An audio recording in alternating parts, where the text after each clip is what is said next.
Hey, thank you very much for being here, everybody.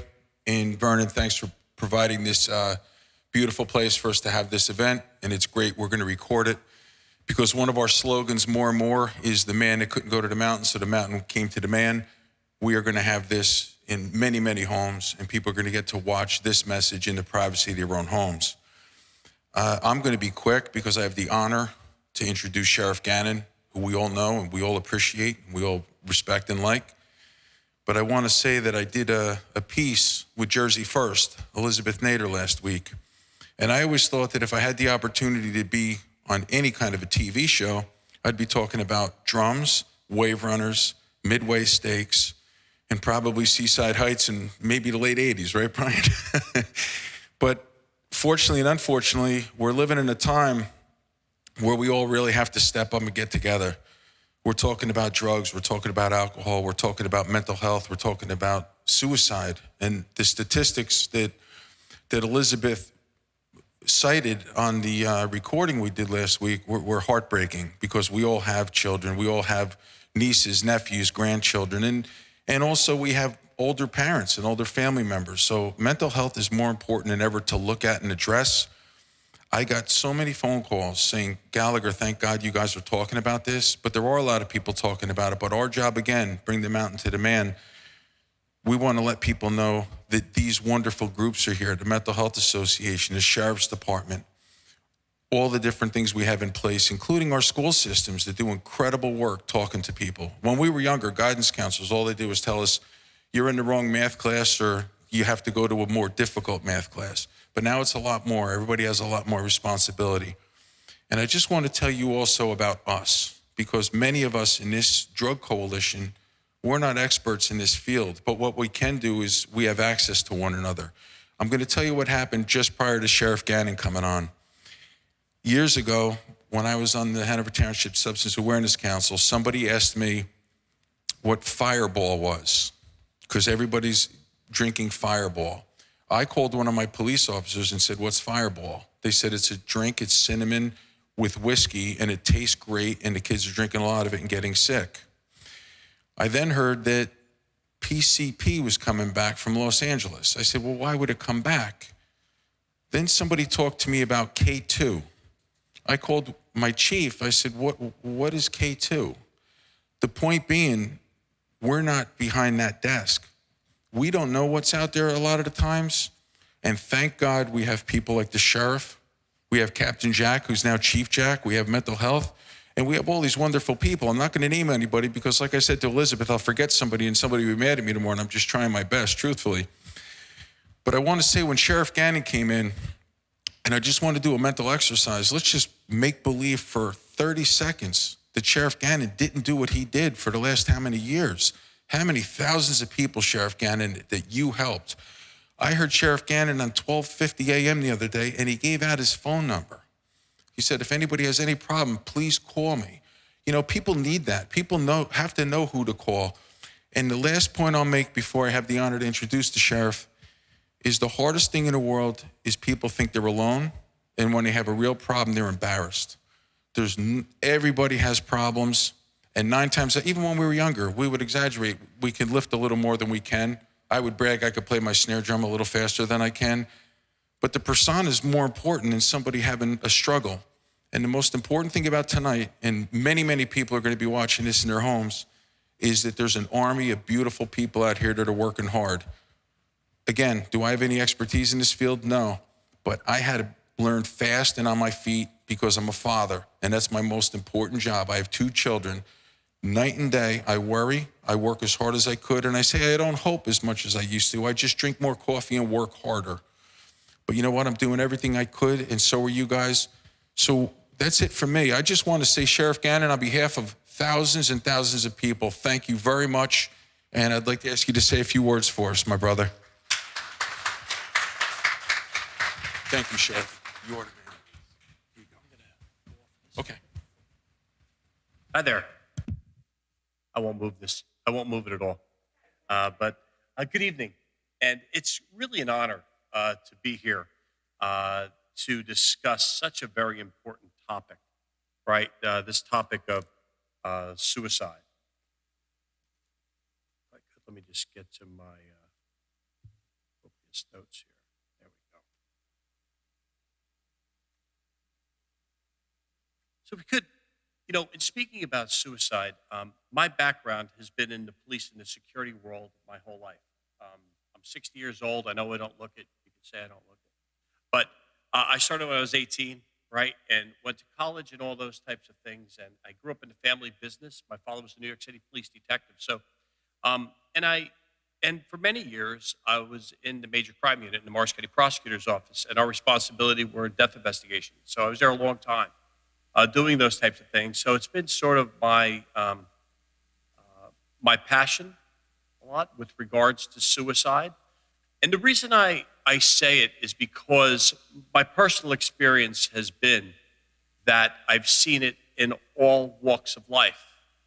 I've seen the rich, I've seen the poor, I've seen males and females, I've seen people from all different cultures that spoke all different languages.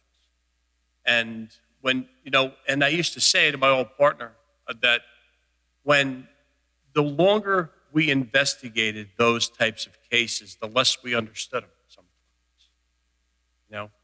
So it's a situation that affects a lot of families. It's affected my family.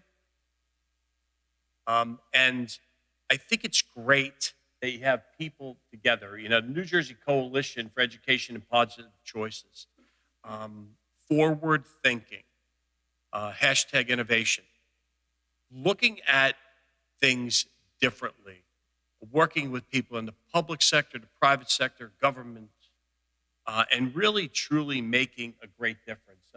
Mental Health Association used to be a Morrison, Essex. Now it's just a Mental Health Association, but a phenomenal organization that we work with on Hope One that I just want to touch on a little bit, right? So, An Abundant Life. I've been here a few times, and what a great place you have here. The people in this congregation are so warm, and I've really enjoyed my time here, and I promise to be back because I think it's a special place, doing special things in the community. So let's look at the issue, right? What's the issue in Morris County, right? Or do we have suicides? And the answer is yes, we do. In 2021, we had 43, right, in Morris County, which is a lot. This year, we're trending lower than that. So we're hopeful, and I'm not going to get in the way of Tracy Klingon. She's the specialist with regards to suicide. But observations, when you look at 2021 as to having a spike off of 2020 when you had 30 and now you're going to 43, there's a reason for it, right? There's a reason for it. And I tend to think it has to do with global pandemic, civil unrest, economic downturn. Remember, if you pulled in the early days of the pandemic, you're in trouble, right? So you had that. You have loneliness. You have hopelessness, right? This is a non-clinical view. Non-clinical view.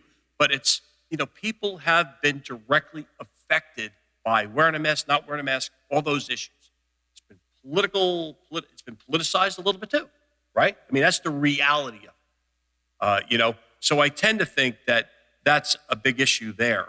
And I just like to touch on the drug-related deaths. Drug-related deaths, 2021, we had 84. 2020, we had 99.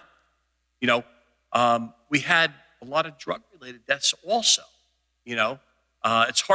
Sometimes it's hard to pull things apart. It's hard to pull things apart sometimes as to what caused what, in those types of things. But I'm here to say, though, that hope is within reach. People need hope. We provide hope. That may sound like a corny thought, but I've been around a long time in this business, and I find that you have to provide people with hope. I am a very blessed man.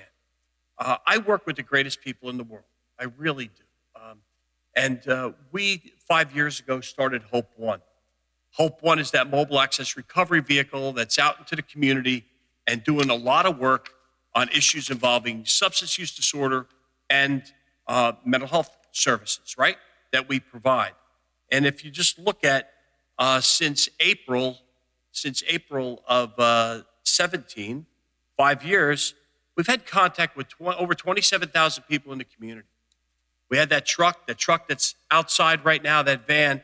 We're in the second generation now, but that van out there, and we cold call, right? We have 27,000 people that came up and said, hey, listen, I got a family member, a friend, a colleague, or maybe myself that needs a little help. We give a hand up to people, and I tell you, from a personal perspective, from a professional perspective, it's been the most rewarding experience of my life to provide those types of services. So 908 people have been provided identification. Now, if we know how it works, you can't get services at the hospital. You can't get sexually transmitted disease testing. You can't get into detox without identification. So sometimes, we provide identification cards to people, 908 of them, that needed to get into a facility or into a program, as long as they're legal in this country, right? As long as they're legal, I can't provide identities for people I don't know who they are, right? I mean, that's the reality of that. So, but we are able to provide services for people. It's a cool thing. You can't get all those services, and if you want to talk about literacy, you can't even run a library book without a card, without an ID card, right? So I think that's really good.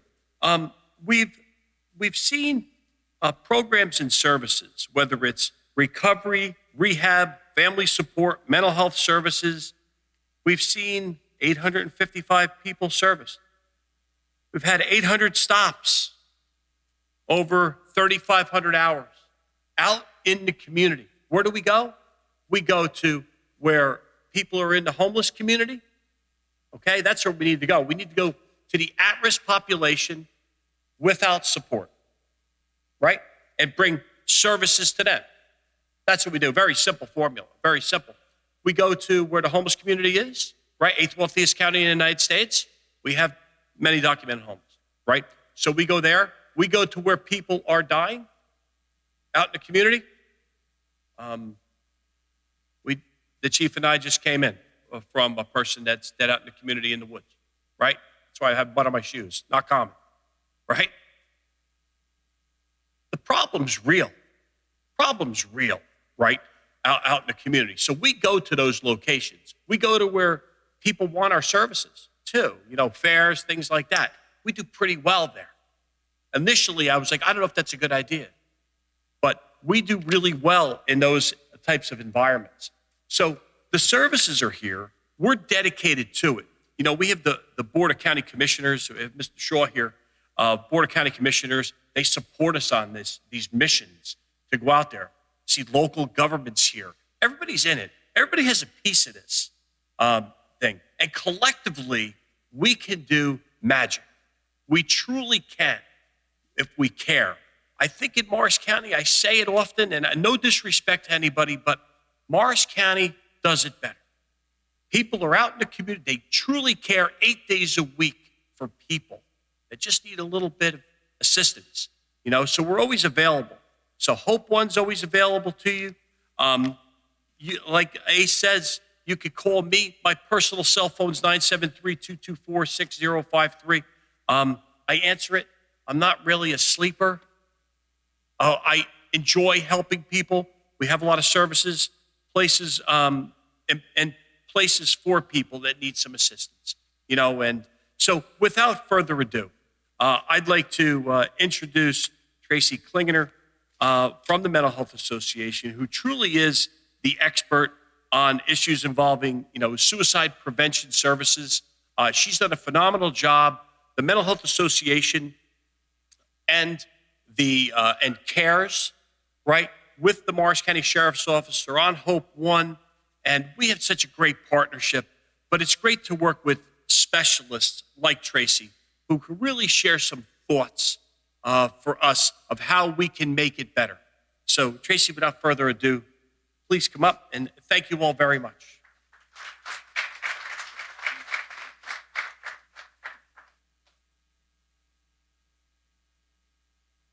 So good evening, everyone.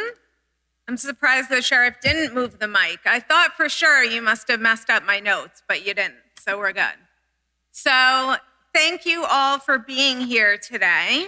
Like the sheriff was saying, Ace was saying, this is such an important topic that we discuss, because the more we talk about it, the more people will reach out for help, and the more people will reach out to someone else that's struggling. So if you go on to the next slide, this is what we're covering. And suicide could be a hard topic to discuss, but talking about suicide, like I said, is so critical to its prevention. And I'm so grateful, and Net and I are so grateful that you have joined us and that you're here with us. Many years ago, people thought, well, why are we going to talk about suicide? Because suicide can't be prevented. And we know that's absolutely not true. So this evening, we're going to be talking about the scope of the problem, along with risk factors, just because there's risk factors, say, for diabetes, heart disease. There's also risk factors for suicide. But there's also protective factors as well that we'll get into. We're going to go over the warning signs. And we're going to go into the subtle warning signs, because sometimes it's hard to distinguish what typical adolescent behavior is. And anyone out there that has a teen knows what I'm talking about, I'm sure, and what could potentially be concerning. And then we're going to also talk about how to start that conversation. So if you think something might be going on with your teen, but you're not sure, how do we start that conversation? That could be very difficult. We're going to be talking about asking that question, and then we're going to also be finishing up with available resources for you. So if you go to the next slide, we're actually going to be showing you a clip. It is Hayden Hunstable, and he actually died by suicide 4 days before his 13th birthday. And the reason why I'm showing this video is because we need to talk about it as adults to our children, because they're already talking about it. They already know about it. So if we're having that conversation with them, we're opening that door of communication for them to come and talk to us about it.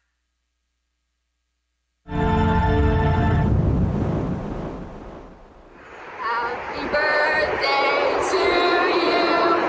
Happy birthday to you. Happy birthday, dear Hayden. Happy birthday to you. Happy birthday.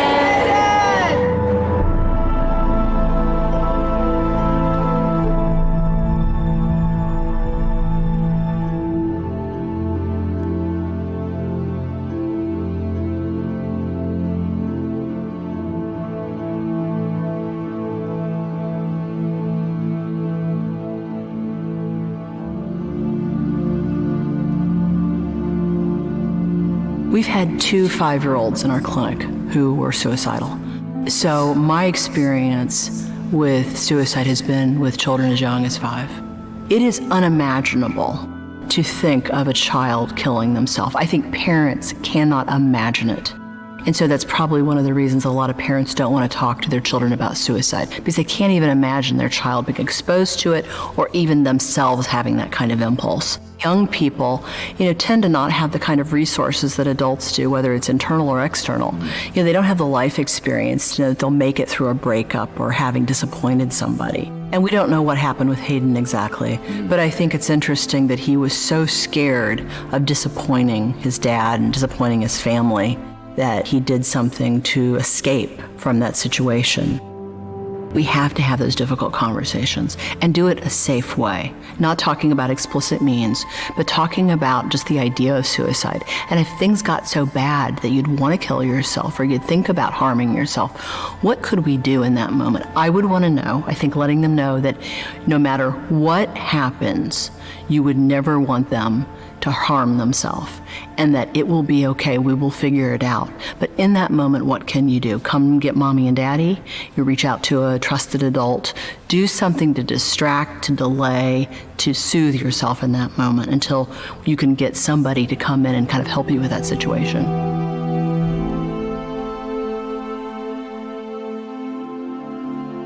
I've attempted suicide about 5 or 6 times. The first time I attempted suicide, I was probably around Hayden's age.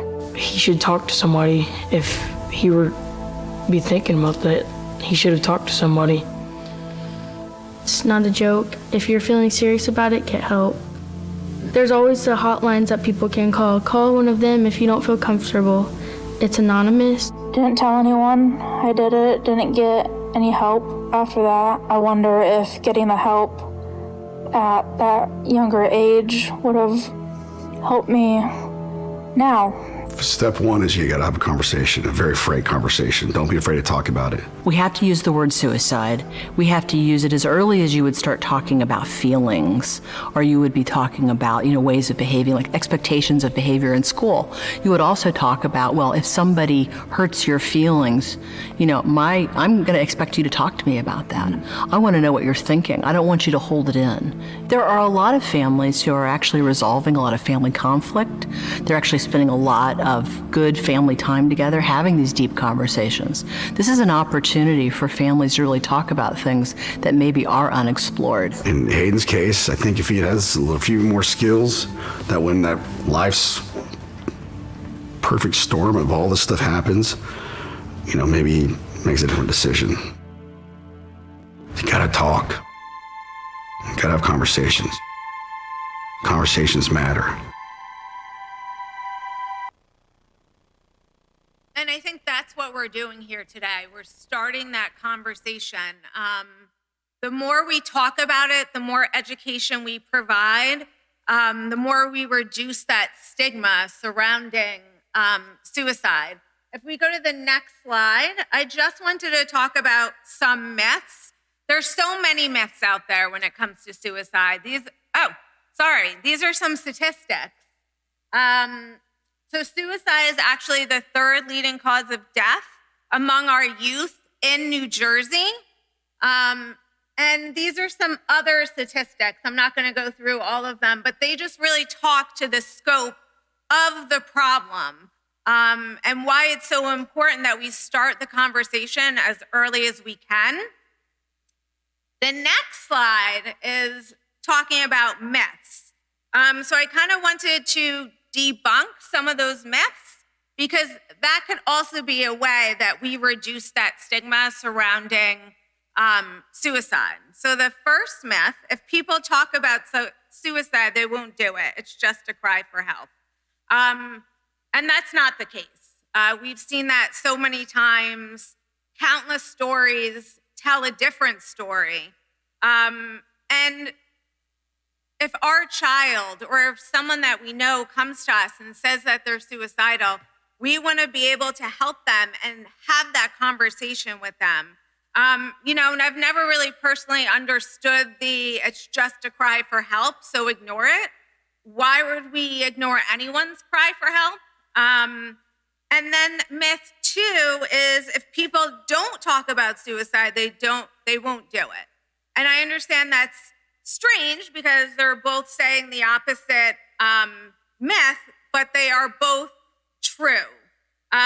Because some people won't come to you and say that they're suicidal.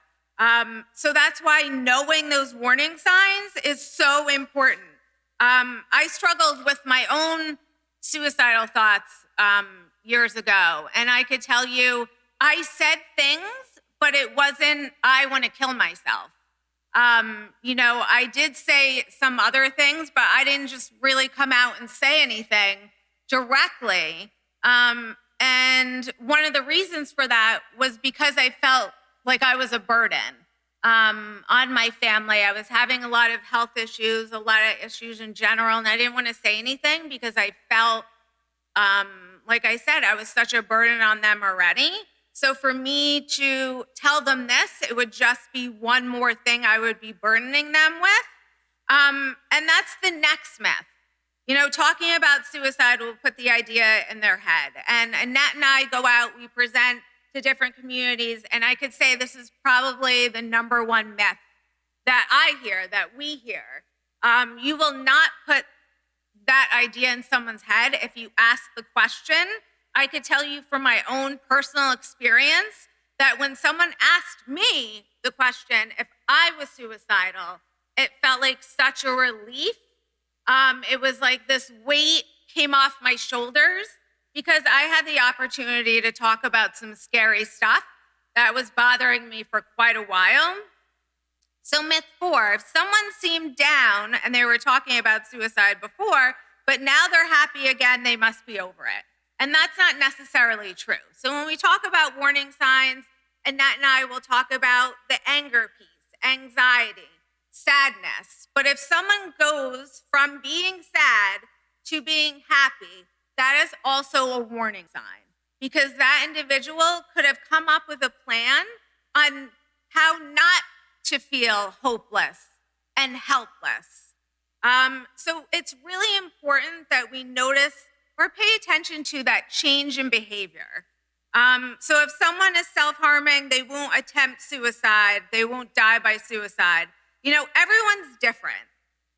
You know, when we're talking about self-harm, an example of self-harm is cutting. And some people who self-harm, it could distract them from their emotional pain that they're experiencing. However, that being said, you know, sometimes suicide, you know, is a threat to people who self-harm because they're under this intense emotional pain. They're trying to escape through self-harming, that they're at a potential higher risk for suicide. So I'm actually going to turn it over to Annette, who's going to talk about these risk factors. And before I turn it over to her, I'm away from the mic so you can't hear me, but I do want to say that just because an individual has these risk factors, it doesn't mean that they will die or attempt suicide, just like if they have any risk factor for any physical disease. So now I'm going to turn it over to Annette. Hi, everybody. I wanted to talk about risk factors. And like Tracy said, we're going to talk about risk factors, protective factors, and warning signs. So risk factors make it more likely that someone might make a suicide attempt, but it's not a one-to-one, right? There are risk factors, but it does not mean that the person will attempt suicide. So like with heart disease, for example, right? So if you smoke, if you're overweight, right? If, you know, those are risk factors. You have high LDL cholesterol, right? Those are risk factors. Protective factors for heart disease would be exercise, healthy diet, right? But a warning sign is a more immediate risk. So that would include chest pain, shortness of breath. That's when you really need, you know, to seek out some help. So basically the whole idea is you want to minimize the risk factors, maximize the protective factors, and be very educated about the warning signs. And so this is part of what we'd like to talk with you about. And we always want to make it clear that multiple factors contribute to a suicide. With a lot of suicides, usually the person is feeling bad for quite a while, and then there might be an event, a triggering event, a relationship, a breakup, or, you know, doing poorly in school or getting in trouble for something that becomes a triggering event for an impulsive act. So what you want to do is catch them when they're struggling, because sometimes when there's a triggering event, there might not be time, right? So these are that's right. So these are some risk factors. There are individual factors. Previous suicide attempts are very mental health conditions also very isolated, injury, relationship factors, how to experience it, getting more and more attention in the research. People want to target those things. Also loss, bullying. A family history of suicide is also important. Family or peer conflict, barriers to health care, and as we know, mental health care is so difficult, especially with kids. The demand is great and the supply is very small. The stigma that goes along with mental health issues also can be a barrier to talking about it and to seeking help. Access to lethal means, we'll talk about that later. In general, women, females make more suicide attempts, and the attempts made by men are more lethal. Men, boys use guns more. And so gun safety becomes suicide prevention. And I'll mention that a bit later. And then systematic trauma, marginalized experiences for certain socioeconomic groups. Okay. Okay, so if we go to the next slide.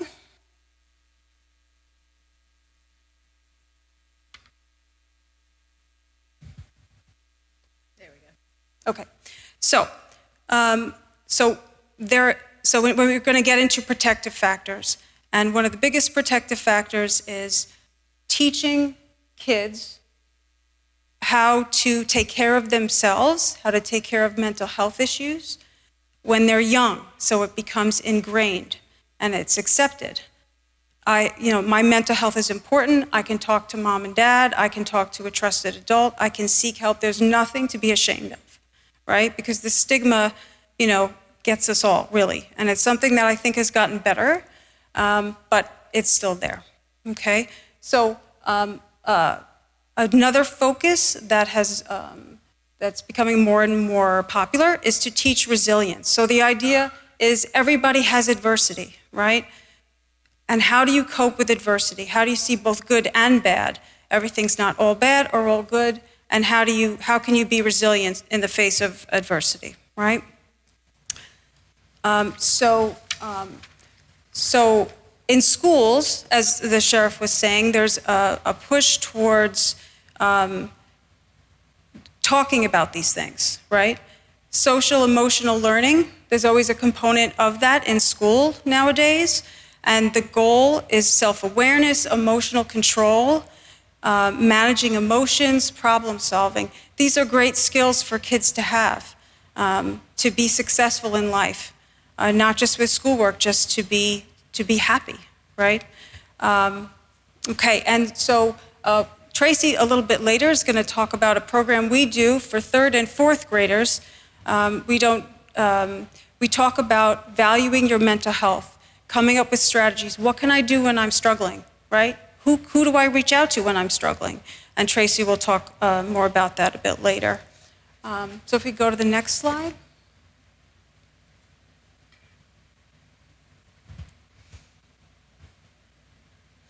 Okay, so protective factors.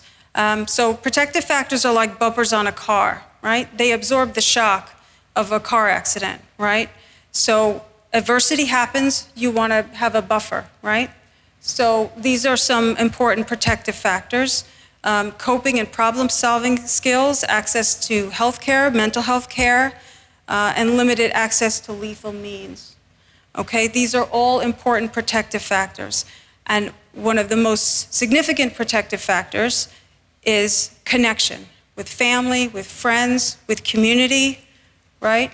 So if we go to the next slide, it's just the simple point that a caring adult, you are a huge protective factor for young people, okay? All right, so now I'm going to turn it back to Tracy, and she's going to talk about warning signs. Like I said a few minutes ago, if you have, can you hear me? Okay. So teenagers, I wanted to put this, if you go to the next slide, it's typical adolescent behavior versus potential warning signs. And I wanted to put this up because, like I said earlier, many individuals that have teens might say, okay, is this typical? Is this a potential warning sign? Because they could be subtle. So if you look up here, so withdrawing from friends, from family to spend more time with friends is typical adolescent behavior. Let's be honest. When we were teens, we didn't want to hang out, at least I didn't want to hang out with my parents. I wanted to hang out with my friends. So if you look at the potential warning signs, is if all of a sudden the youth doesn't want to hang out with their friends, isn't texting their friends when they're always on their phone, they're not doing the things that they enjoy. So if they were, a star on the baseball team and all of a sudden they quit because they say they're bored or it's stupid, that's when you want to have a conversation. We all lose our temper. I mean, when I was a teenager, I could tell you some stories. Oh, thank you. I could tell you some stories about losing my temper. And I'm Italian. So, those two combined, says it all. But it's about the frequency that's so important. If your teenager, sometimes is moody. We all could get moody. We all have our ups and downs. But all of a sudden is getting into fights in school. That's when you want to look a little bit deeper. Again, if they're losing interest in things that they enjoy, that's when you want to have a conversation. And sometimes they might be struggling to complete tasks, but if you look at the potential warning signs, it's that difficulty of remaining focused. And if you go to the next slide, here are some of the subtle warning signs. So isolation.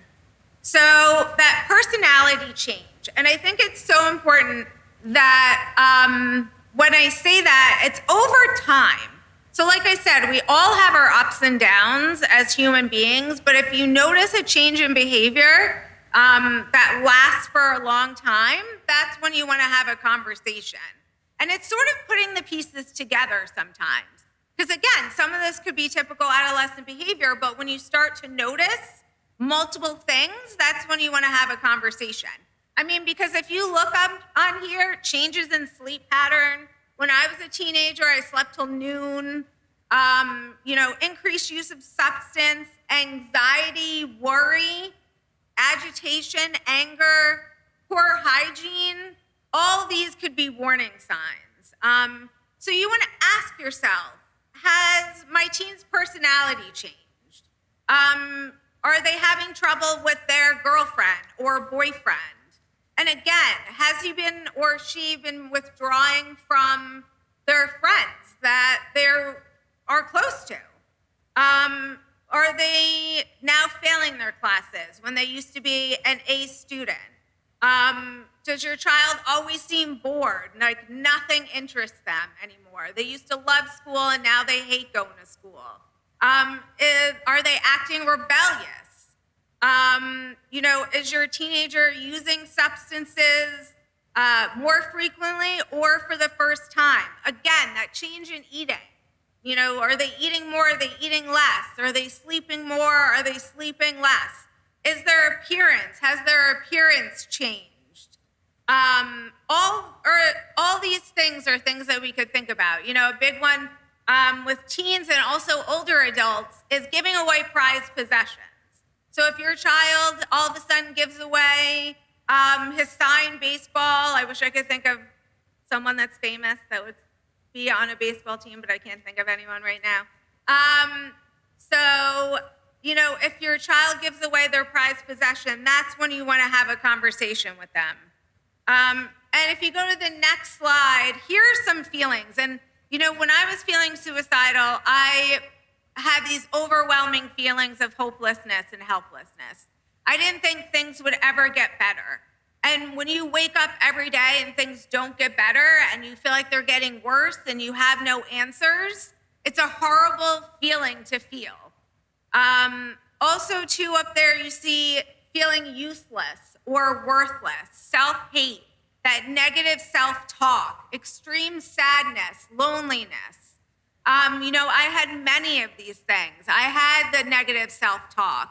I also was diagnosed with depression. So I have one of those risk factors for suicide. Now, if you go to the next slide, some of the behaviors is talking or writing about death. And this is probably the one that we think about the most when we think about suicide. It's talking about it, saying it, and in the next few slides, we're going to be talking about other things that your teen could say or anyone could say that might make, they might be suicidal, but they're not actually saying the words. So inability to concentrate, losing interest with friends, we spoke about that. And then again, if you go to the next slide, here's some of the things that you might hear your teens say. I won't be around much longer. Giving away personal possessions, like I said. And then having a suicide attempt. And if you go to the next slide, here are some things that kids can say. So when I was feeling suicidal, like I said, I didn't say I want to kill myself. I said I can't take this anymore. I don't want to do this anymore. So again, suicide doesn't necessarily have to have someone say, I want to kill myself. So that's why it's so important to know the warning signs. I've been lucky enough to work with, Ricky's Compass, which is an organization around here that was started after a young lady lost her brother to suicide. I've worked with the American Foundation for Suicide Prevention. So I'm so lucky to work with so many important organizations. And I was talking to this young lady once whose son died by suicide. And she said for her personally, if she was educated in the warning signs, she said, I would absolutely have been able to prevent my son from taking his own life. So that's why, again, education is so important. Next slide. So situations, getting in trouble at school, changes in life that could be overwhelming. So a breakup, maybe starting high school, even going to college. So there's that change in things that are going on in your life. So these are all things that we could look for as far as warning signs. And if you see any of these warning signs, you may say, okay, well, now that I notice these things, what do I do about it? What do I say? How do I start that conversation? So I'm going to turn it over to Annette, who's going to do that. Okay, so talking to your teen about how they're feeling. I have a 22-year-old and a 17-year-old, so I am in the thick of it as we speak. But just some tips, some helpful guidelines. Ask open-ended questions, right? You don't want to say, you're not feeling bad, are you? Because that's an easy, well, I'm okay, I'm fine, And that's kind of, in my experience, when your kids hit middle school age, they kind of clam up a little bit. And so you want to take the opportunity when they are young to start this conversation. Mental health is something that is okay to talk about. It's fine. We can talk about these things, right? And I'm here for you. There's going to be tough times, and we're going to get through them together. You don't want to rush to solve their problems. It's very, very hard to do. Speaking from personal experience, if you see your child really hurting, you want to fix it, and you want to fix it yesterday. And if you feel like, I know the answer, I'm just going to, we can fix this. All we have to do is this. And it's such a strong pull. And also, we are parents. We have been fixing things for them, right, since they were little, right? But when they get older, you have to be more of a partner. You have to ask those open-ended questions. And when they talk to you, it's always helpful to reflect back what you hear them telling you. And what that does, it's called reflective listening. And what that does is it does a few things. One, I'm hearing what you're saying. I'm checking to hear that I understand what you're saying. And it also encourages them to share more, right? You were really upset about that. I can see how that was difficult for you. And then they'll expound on how difficult that was for me and why was it difficult. So if you just reflect back what they say, ask open-ended questions. Oh, what do you think maybe you should do about that? Or we should, what do you think we should do? How can I help? Right? Things like that. It is very tempting to provide answers, like I said, especially when you feel like, it's painful for us to watch them be upset and struggle. But it's a learning process, really. Okay, so if we go to the next slide, some ways to get started. What has to come out of my mouth, actually, right? I have been feeling concerned about you lately. Recently, I've noticed some differences in you, and I wondered how you are doing, right? They're all open-ended, right? I wanted to check in with you because you haven't seemed like yourself lately. So these are some things that you can say. I'm worried you're having a hard time. Are you having a hard time? And, can you tell me what you're experiencing? Is there someone else that we can go talk to, right? Okay. And next slide. Okay, so these are just some tips that may or may not help you. Every family's different. If you have family meetings, playing a game, if the subject comes up in a movie or television show, you can take that opportunity to talk about it.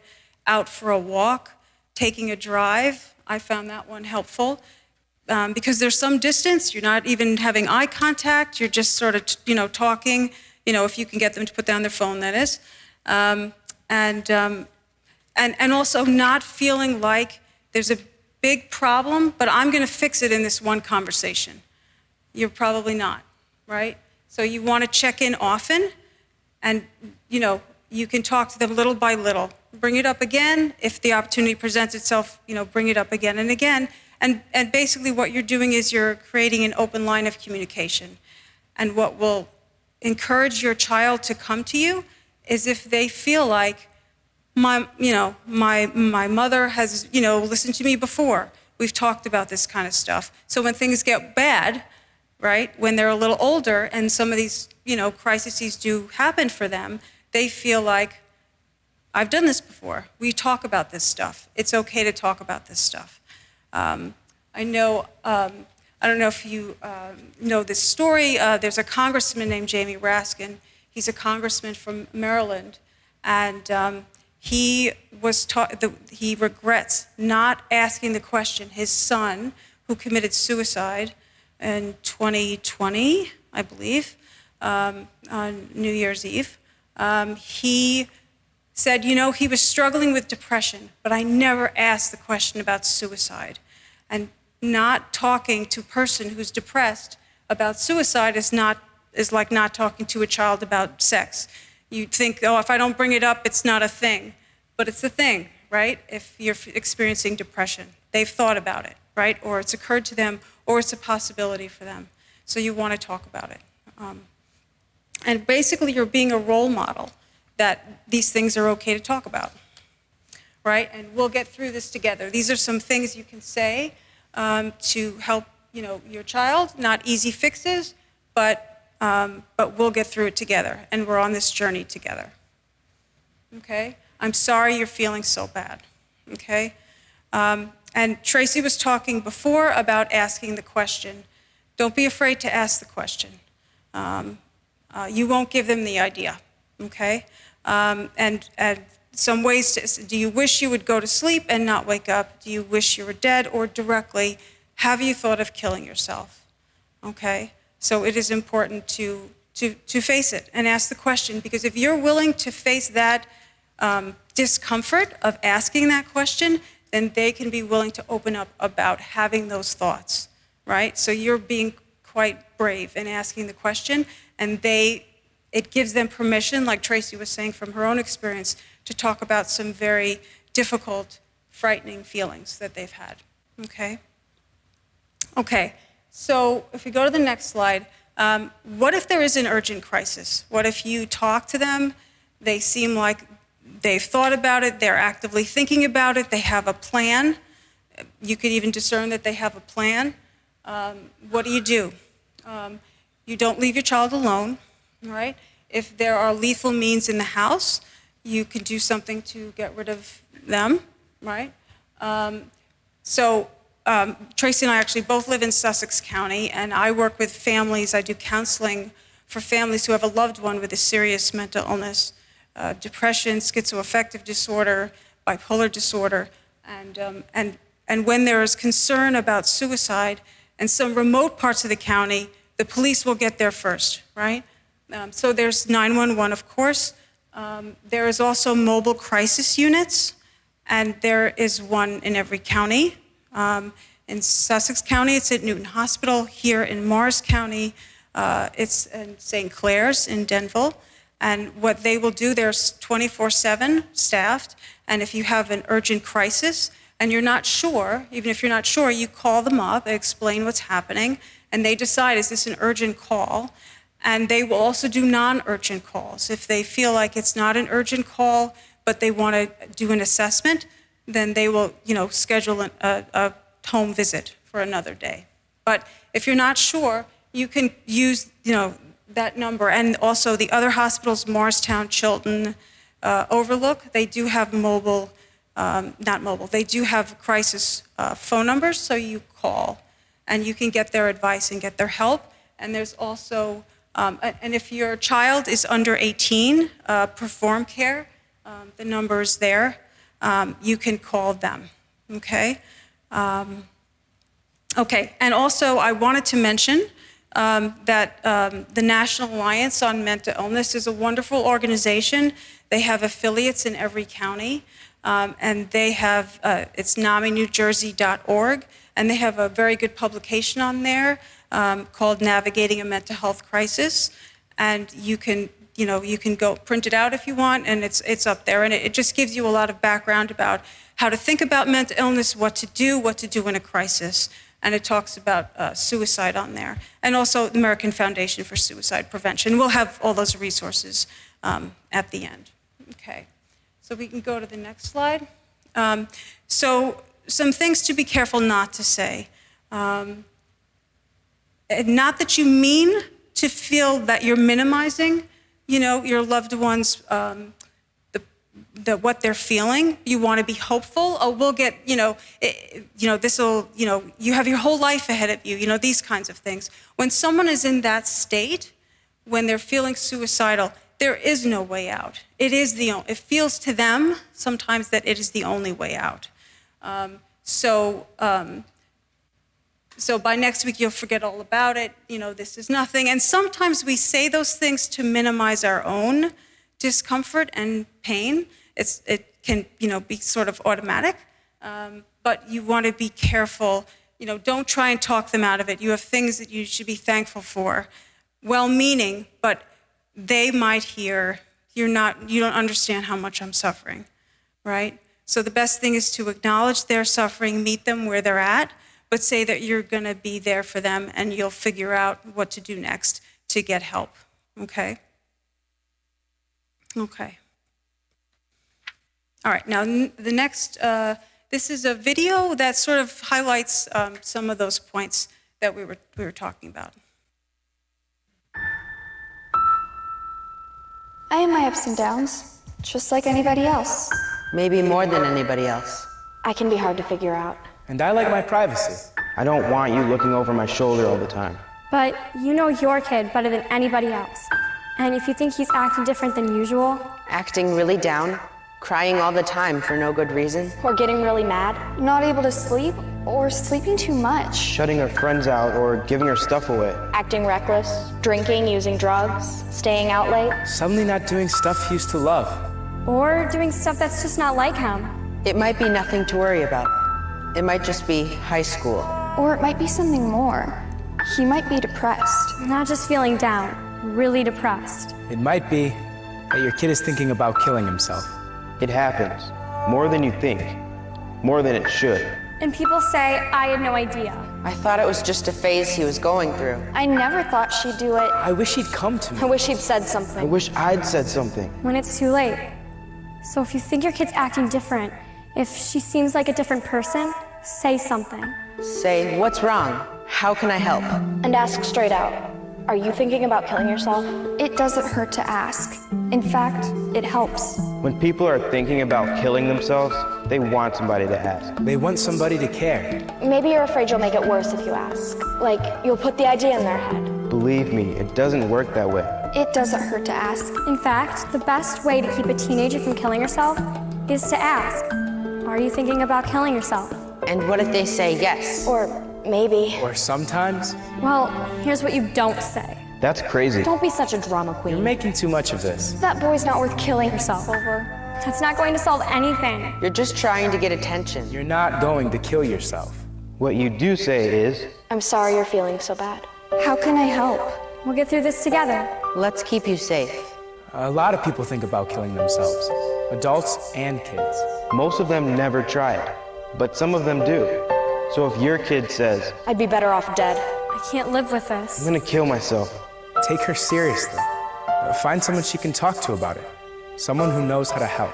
Sometimes kids want to kill themselves because something happened. A breakup, a failure. But sometimes it goes deeper, and it's not going to go away by itself. Get some help. Talk to your doctor. Or a counselor at school. or your minister. but don't just let it drop. And make sure that your kid always has someone to turn to. Someone he trusts. Make a list together right then. 3, 4, 5 names. Put a suicide hotline number on there too. Have him keep that list in his wallet, so he always knows where to turn. Make sure your home is safe. If you have pills she could use to hurt herself, lock them up. If you have a gun, don't just lock it up. Get it out of the house. The bullets, too. And one more thing. If you think your kid might be about to hurt himself, don't leave him alone. Take him to the emergency room. Call 911 if you have to. We all have our ups and downs, but sometimes it's more than that. If you think something's wrong, the only way to find out is to ask. Ask straight out. Are you thinking about killing yourself? Don't wait until you're sure. Trust your gut. Because it never hurts to ask. And it can make a big difference. All the difference. In your kid's life.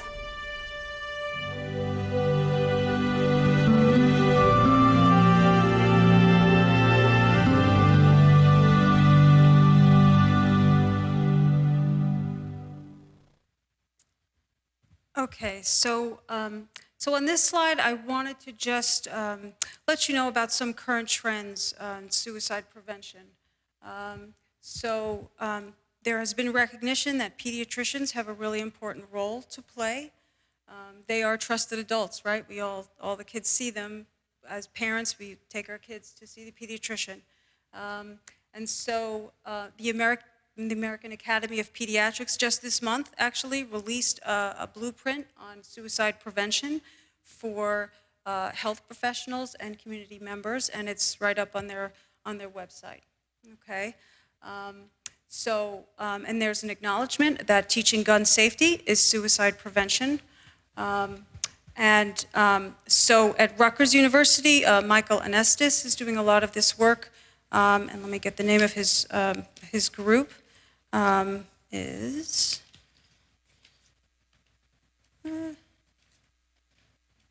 Thank you, is the Gun Violence Research Center, and you can look it up, and they have a resource in New Jersey where if you have guns in the house and you feel like there are family members in the house who are at risk, you can store your guns outside of your house, and there is a map on that website which shows you places where you can store your gun, okay?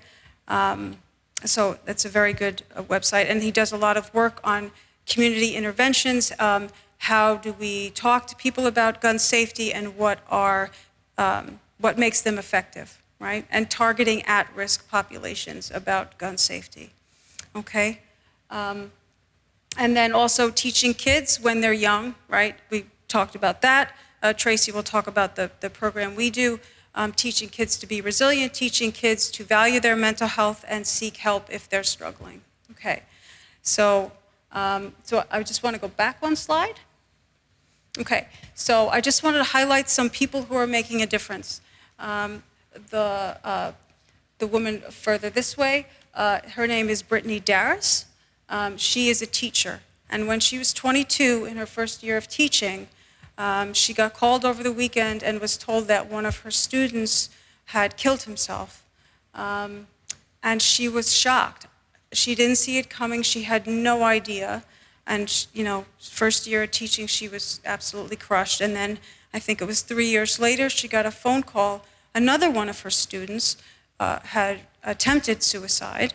And luckily, the police received an anonymous tip and saved her life. And so she felt like, you know, I have to do something. And if I can't catch them when they're struggling, if I'm not sure, I'm just going to try and lift everybody up. So every year what she does is she gets to know the kids, and when she gets to know what's unique and special about them, she writes each of them a note and saying how important they are, what's unique about them that she loves and appreciates. So that's what she's done to try and make a difference. The other woman with her son, that's Ann Moss Rogers, and that's her son Charles, who died by suicide when he was, I forget how old, 20. And he suffered with depression and addiction. And she's made it her life's mission to educate others and prevent suicide. She wrote a book, she started a blog, and what she did, she's got a lot of social media expertise, and so when people look for a certain method of killing themselves, I'm not even sure which one it is, but she makes it seem on social media like this is the place where you'll find that information. But what they really get is messages of hope and resources, right? And so I just like to highlight those stories and to show how, you know, we can all make a difference with suicide prevention. Okay, and now I'm going to turn it back to Tracy. I wanted to read this poem, and a lot of times Annette and I go into schools and we talk to superintendents or we talk to teachers, and usually we do this in the beginning, but I wanted to do it at the end. So there was a village on the banks of the river. Every morning, a fisherman got up and enjoyed the dawn and the solitude of the morning.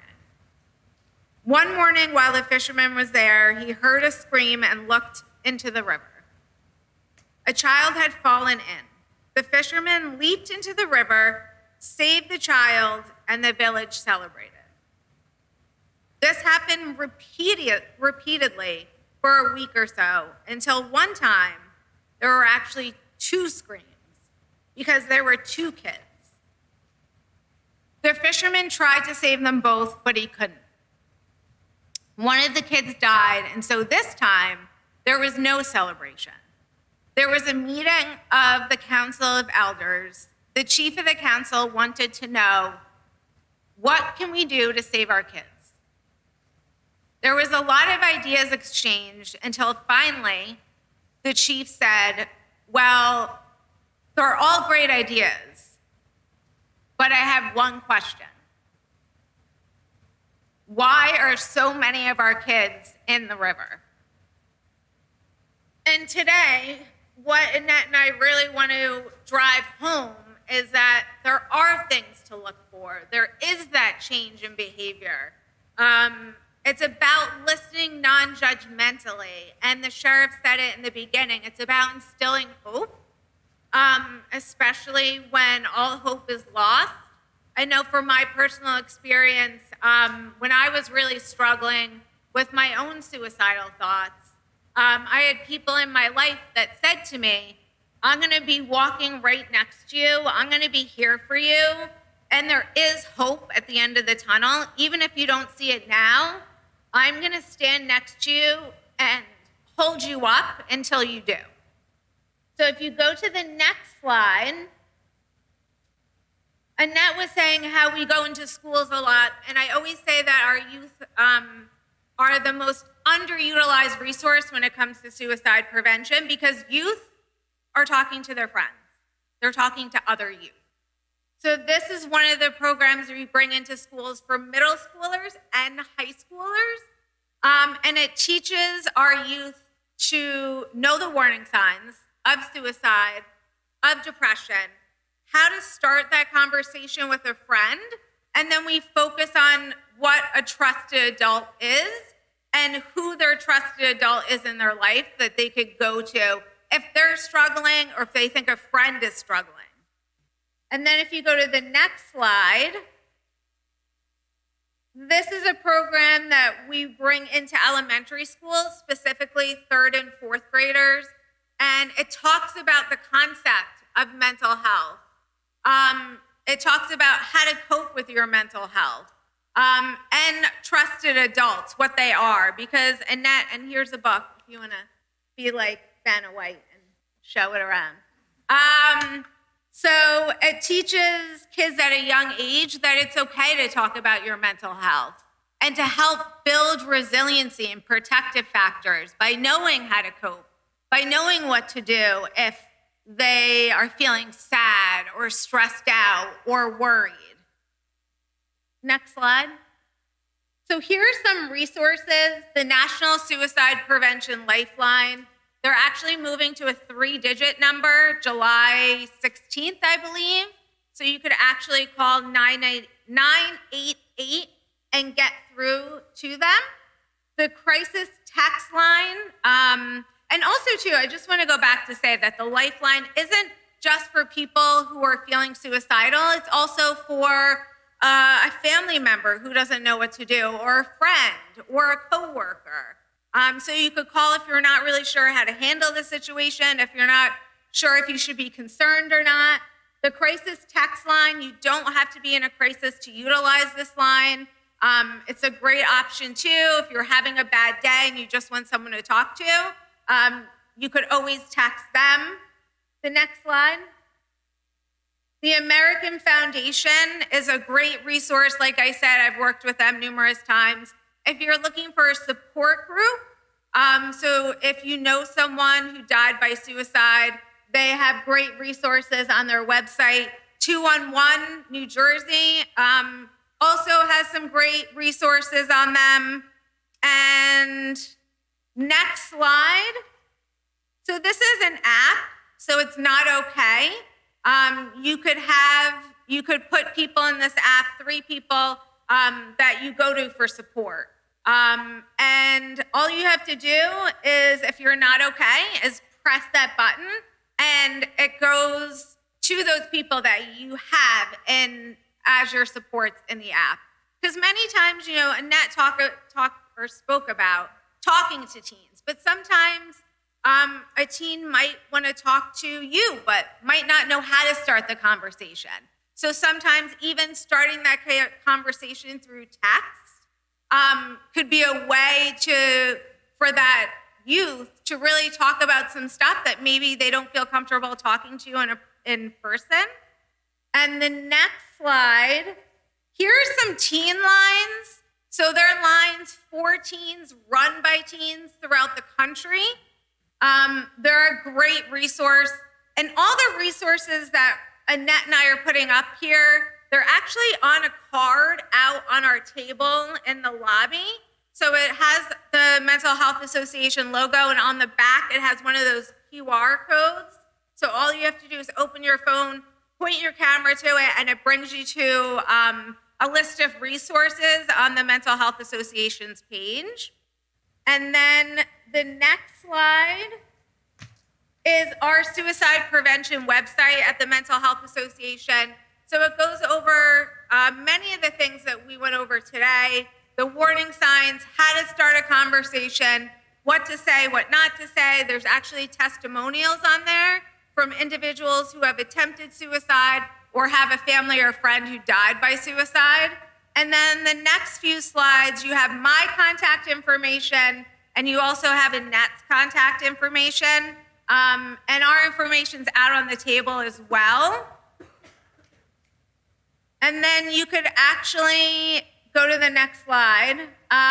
If you guys have your phone and you want to take it out, you could use this QR code. It's actually for a survey, so it's not for the resources. But if you could just take a quick survey, I think it's 5 questions, that would be wonderful.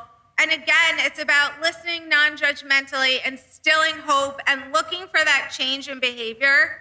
And we just really appreciate you all being here today.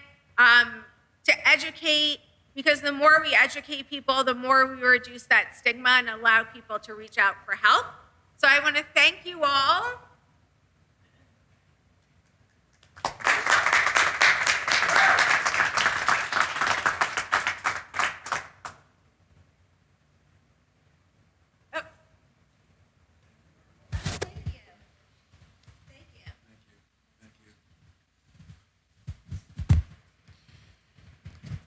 Testing. Okay, just first of all, thank you very much, Mental Health Association. You guys are incredible.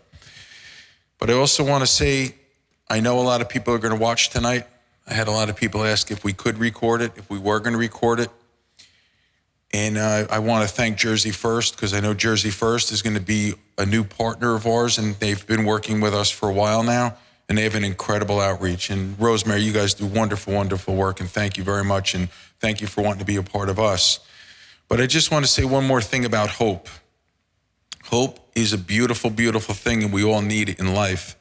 How many times do we say, I hope my mom's okay, I hope my daughter's okay, I hope so-and-so gets home safe. But I want to say one thing about hope. Hope is real when you have people working very, very hard to make it so we can have hope. Again, look at these wonderful, wonderful people working day and night. Right now, even all our police departments that I personally know, they're working harder and harder to get into the communities, make the kids feel safer. Chief Roddy said, and now we have Chief Locke, you want to meet a police officer on your best day, not just on your worst day. So we have so many people working in our community so we can have hope, and real hope, not a pipe dream, real hope. So Sheriff Gannon, when you first came out with Hope One, I thought it was interesting. But now looking at the record of Hope One and how it's developed and the people you've helped and saved and how it's taken off all over the place. So, to close before I hand it to Vernon, is I would like everybody to take a look at the Sheriff's Department, what they're doing, what they have available. Look at the Mental Health Association, what they have and what they have available. And please, your local PDs, your schools, your guidance counselor, everybody is here. Everybody wants you guys to be safe, to feel good as you can, and we know we're coming out of a terrible, terrible pandemic, so everything's been magnified. But just as far as hope is concerned, again, we hope the pandemic is over. We hope we have a nice spring. But when you have wonderful people with an incredible skill set working day and night so we can hope, and we can have realistic hope and look forward to a better day, I think that's the most important thing in the whole world. So I want to say before I pass it, and here you go, thank you, everybody. God bless all you guys, and thanks for working with us. Here's Vernon. Thank you so much. It's amazing. We had the privilege a number of years ago to have the Mental Health Association here. They did a couple of sessions of a mental health first aid training. We actually had certification training here that we did with some of our small groups. And I think that was the place where we made the connection first, and the relationship has just grown from there. And it's just amazing how useful the information is when you get it. I think Tracy knows this story. I think we were finishing our course on a Thursday. Friday morning, I got a phone call, and we had a teen who ultimately was in crisis in Union County that we were able to get resources because we knew the answers to the questions and what to do. So I want to just say another round of thanks to the Mental Health Association. And just to let everyone know, and I know that there are people who are going to be watching by video, we're going to have the link available, and as soon as it's going to be loaded up on a Google Drive, I'll get it to Deputy Mayor Ace Gallagher, and we'll get it around to everyone. Please make sure that you watch it. And even those folks who you may not have spoken to about this, but you just know in your heart that they need to see it, make sure that you share the information. We talk about that all the time from this platform, that we get valuable information and we end up sitting on it. We need to make sure that it gets out there. So thank you all so much for coming out, and all of those who are going to view by video. We really appreciate it, and want to just finally remind you that next Thursday, the 31st, we're having the session specifically for the teens. Right here, 7 o'clock, we're actually going to be in our building just across the way, which is a little bit better for young folks to hang out and feel a sense of openness that they can talk. Let's get as many teens here as we possibly can. It's information that they really need to have. Thanks again for being here. Please avail yourselves. There's refreshments in the foyer. We really appreciate you being here. Have a great night.